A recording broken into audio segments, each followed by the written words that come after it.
Yo， 大家好，我哋依家喺昆士蘭凱恩斯嘅戰車博物館，參加一個叫做 Aussie Armour Fest 嘅活動。呢個活動呢，佢一年一度，今年就喺8月23去到25號，一連3日。咁喺呢個活動嘅期間呢，可以親眼睇到啲有80幾年歷史嘅二戰古董坦克喺個場度兜嚟兜去，仲可以坐埋上去添，實在一個好難得嘅機會啊！而呢個博物館入邊咧，收藏咗超過200架嘅戰車，呢個應該係澳洲最大嘅戰車博物館。咁我哋去睇下二戰德軍嘅展區先。呢個咁得意嘅車仔，有玩過 Company of Heroes， 應該知道佢係咩嚟嘅。佢名叫哥利亞，咁係一個炸彈嚟嘅。嗰時就攞嚟炸橋啊、炸障礙物。不過整體嘅成效咧就好似麻麻地啦。跟住係第三帝國嘅黨徽，帝國鷹。咁德國自古以嚟都好似好中意用鷹嚟做呢個徽章嘅。跟住呢邊呢部就係虎式坦克啦，佢可以話係第2次世界大戰入邊咧最具代表性嘅坦克。嗰時因為啲4號戰車搞唔掂蘇聯啲 T-34，所以咧就加快咗個重型坦克嘅研發進度。咁一架更加厚甲、主炮威力更加大嘅重型坦克呢，就喺1942年誕生咗。佢嘅正面裝甲去到100毫米咁厚嘅，而佢支88炮喺當時同期更加係無堅不摧，乜都打得爆。不過佢個造價好貴。生產成本係一架4號戰車嘅2倍幾，而博物館呢一架應該係後期型嘅虎式，好多嘢都簡化咗生產程序，所以會見到好似頭燈原本係有2個嘅，依家就得返1個。佢嘅底盤編號係250771，當時係隸屬喺502重戰車型，喺網上面咧都可以揾到佢嘅戰鬥記錄。而博物館咧，其實用咗好長嘅時間先至復修好呢個坦克，仲要只係外部復修，過程非常之困難，因為好多件咧都已經揾唔返啦。依家只可以靜態展示，就冇辦法攞出嚟行。不過佢哋周圍都揾緊零件，希望可以整返好佢，恢復正常運作。博物館嘅 YouTube Channel 有一集係講解佢哋點樣去復修呢一個坦克。而家喺世界上仲行得走得嘅虎式，應該就得返英國嗰部131號，佢仲參加過電影拍攝，應該係唯一一部拍過電影嘅虎式。而雷霆救兵啊或者其他電影嗰啲呢，通常都係用其他坦克改裝，並唔係真品。好啦，嚟到獵豹，佢係一款驅逐戰車或者叫做坦克殲擊車 TD。通常係用現有嘅坦克型號嘅底盤再開發嘅，咁佢哋咧多數都係冇炮塔，咁會裝一支比較勁嘅反坦克炮，專門攞嚟打坦克，攻擊力高而且厚甲。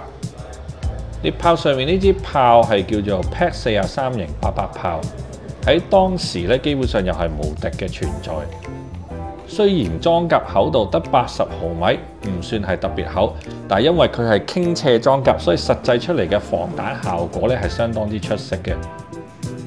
當時有唔少嘅驅逐戰車都係類似嘅外形，而呢架獵豹咧嘅兩側都裝咗呢個裝甲裙板。當年咧都好多德軍嘅坦克係有呢一種裝甲裙板嘅。佢嘅作用咧就係可以將打過嚟嘅炮彈提早引爆，咁就可以減少炮彈對呢個車身主裝甲嘅傷害啦。好多人都會覺得獵豹係二戰入邊綜合能力最強嘅驅逐戰車，不過佢喺1944年先開始投產，而總生產嘅數量咧又唔超過400架，所以佢對呢個戰果嘅影響咧其實係有限嘅。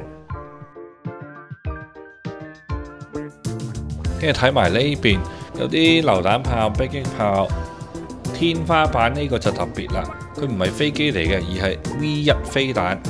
喺1944年盟軍登陸諾曼第之後呢，元首就嬲豬，係咁攞呢粒嘢射倫敦。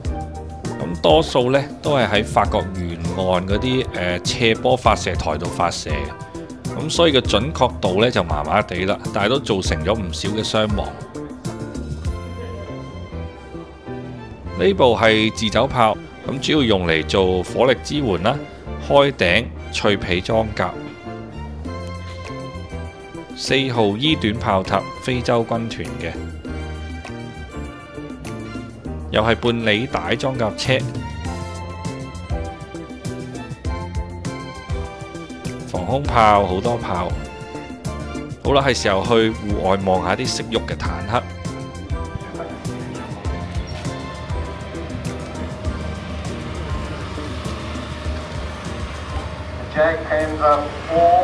4號殲擊車啊，佢有2個型號，一個係短炮管，同埋依家行緊嘅係長炮管。咁同樣都係用4號坦克為基礎而開發嘅驅逐戰車。咁因為佢車身係超級矮嘅，所以好適合匿埋伏擊。呢種迷彩呢，就叫做伏擊迷彩。你見到嗰啲碎花其實就係模擬呢個陽光穿過樹頂啊樹葉之後產生嘅影子。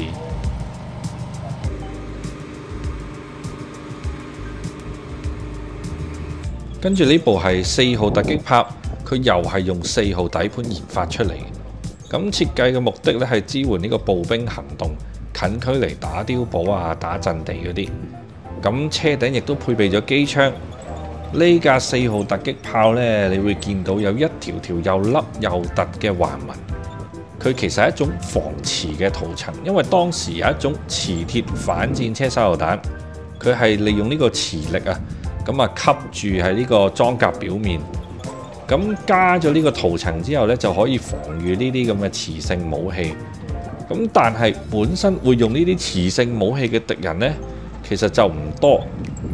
真係要黐唔使用磁鐵，一樣可以黐上去。再唔係就用 bazooka 又得。所以咧呢種做法其實有啲多此一舉。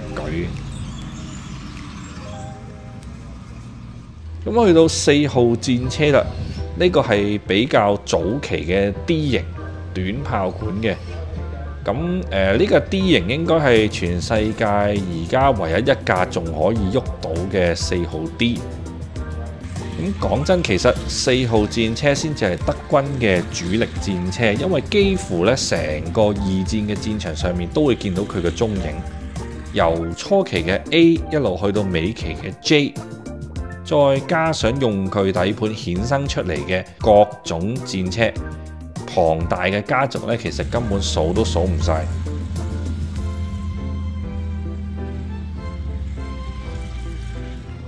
跟住就嚟到4號家族最後一個型號啦，4號 J 型。咁同樣都係75毫米口徑嘅主炮，但係呢，倍徑就唔同啦。H 同 J 一樣都係48倍徑，即係炮管嘅長度係口徑嘅48倍，所以支炮望落去呢就長好多啦。炮塔亦都有附加裝甲，而比較特別嘅係佢兩側嘅裙板並唔係常見嘅裝甲板，因為去到後期啦，德國啲資源開始唔夠，咁鋼材呢實在太珍貴，所以呢，佢哋就用咗鐵絲網嚟代替呢個裝甲板啦。齋睇唔過癮，所以依家我哋都落場坐下兜返圈。依家坐緊嘅係 Volkswagen 嘅2棲軍車，佢其實係由元祖嘅甲蟲車改出嚟嘅水陸兩用車。咁啊，水平對向引擎，成個車身係有啲似船嘅造型。誒，架車好似唔係好掂喎，死火啦死火啦！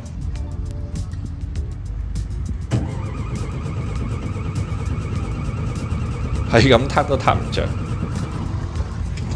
哇！4號 G，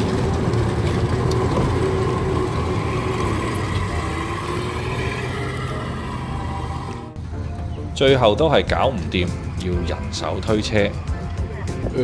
死火啦！轉其他車。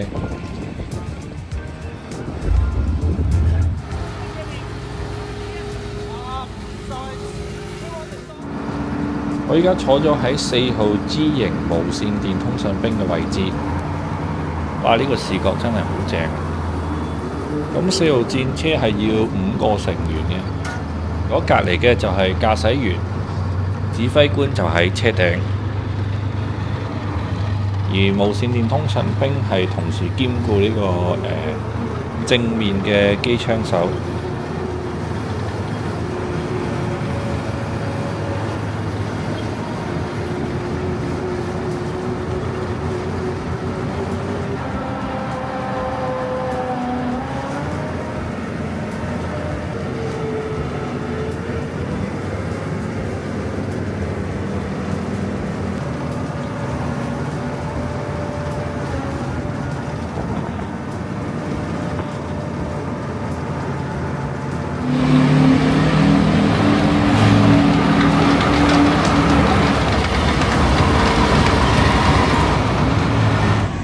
呢部炮式係搭載咗呢個 Maybach 嘅 V12汽油引擎，所以把聲喺坦克嚟講都算係唔錯。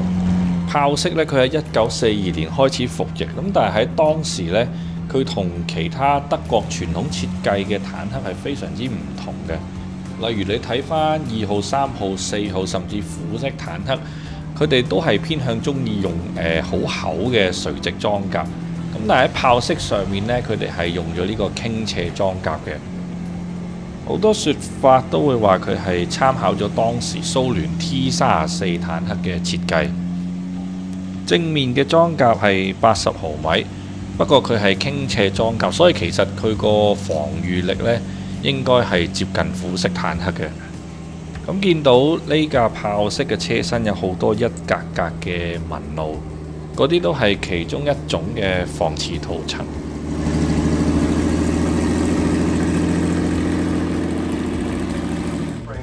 38T 驅逐戰車又或者叫做追獵者，咁係基於捷克嗰部 38T 嘅底盤改裝出嚟嘅驅逐戰車。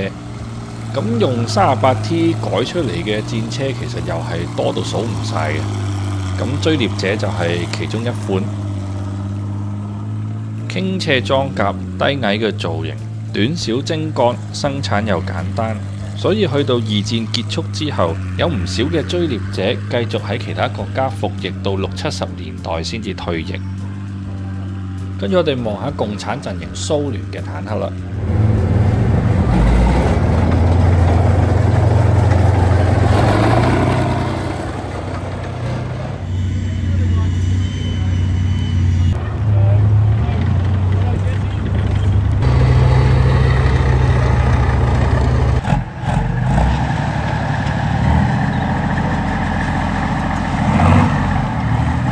發覺蘇聯啲坦克呢特別嘈，特別大熱。ISU-152咁呢，佢有個花名叫做動物園殺手，因為當時德國嘅坦克呢有好多都係用動物嘅名嚟命名嘅，好似虎式啊、豹式啊、象式灰熊犀牛，跟住唔知蟋蟀蚱蜢啊等等等。咁佢呢支152毫米嘅榴彈炮呢，如果命中呢啲坦克呢，應該可以直接將佢哋癱瘓。咁不過呢，其實佢就並唔係一架 TD 嚟嘅，佢個設計本身比較接近係重型嘅突擊炮，即係專門攞嚟炸碉堡或者係啲防禦工事等等。因為佢個裝填速度呢，其實好慢嘅，1分鐘可能只可以射1發或者2發。落到前線對打嘅話，如果第一發打唔中，基本上就玩完。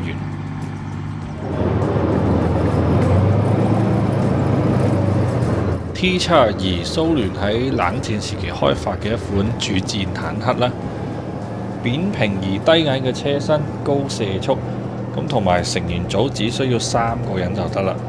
近代嘅戰爭啊或者衝突啊，都會見到佢嘅蹤影。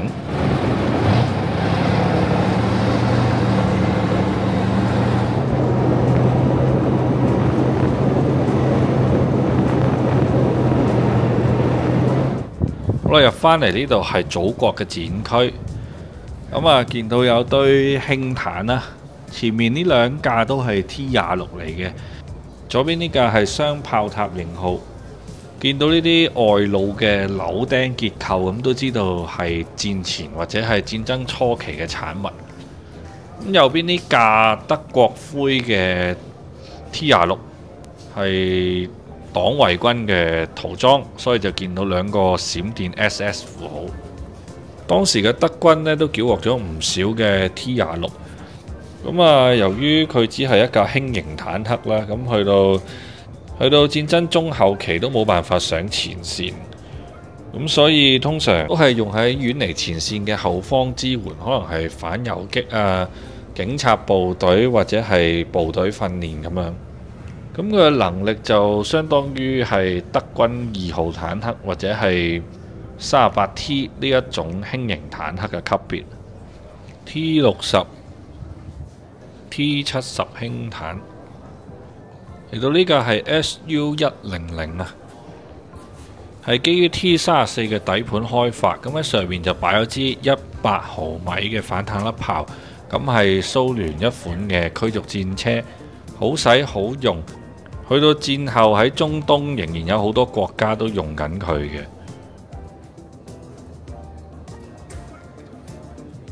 呢部係 T34 85口徑。而呢部係 T34嘅76口徑，望下個駕駛室先。咁 T34呢係共產陣營嘅代表，就好似 AK 嘅存在。韓戰嘅北韓、越戰嘅北越，去到中國，通通都係 T34嘅用家。二戰期間蘇聯嘅主力就係 T34啦。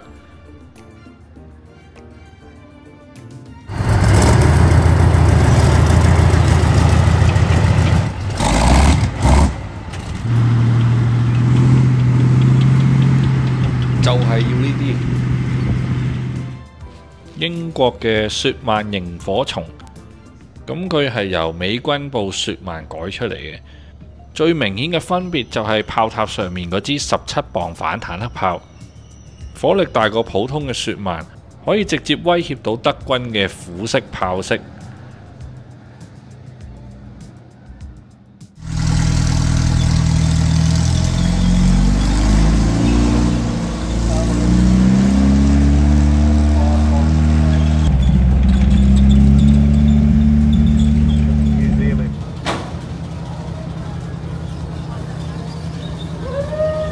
哇，副計好靜啊，估唔到。呢部係 M8 灰狗裝甲車。嚟到美軍展區呢邊，咁啊見到有堆輕坦。呢部係 M5同埋 M3 輕坦，不過喺外觀度呢，真係睇唔出有咩分別啦。美軍嘅 M26潘興係一架可以同虎式炮式正面交鋒嘅中型或者重型戰車。有一段好出名嘅片段就係有架炮式喺大教堂附近嘅街角嗰度，俾其他坦克打穿咗個車身，連中幾炮。但係入邊啲坦克成員呢係成功走甩咗嘅。而打穿呢部黑炮嘅坦克呢，正正就係 M26潘興啦。盟軍嘅代表雪曼坦克，呢部係一個比較初期嘅型號，因為成個身軀都好圓潤啊，成個饅頭咁。M24 Chaffee 輕坦，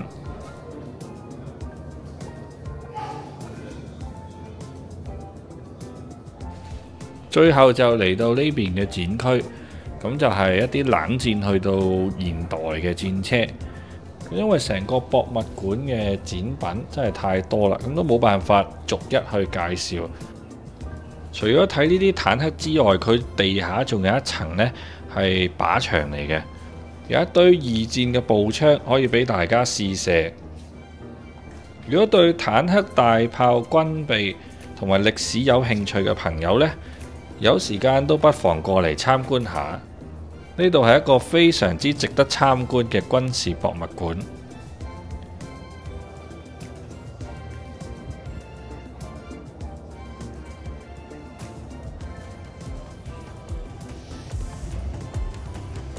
今集就嚟到呢度，如果大家鍾意，不妨撳個 like 同埋訂閱啦。係咁先。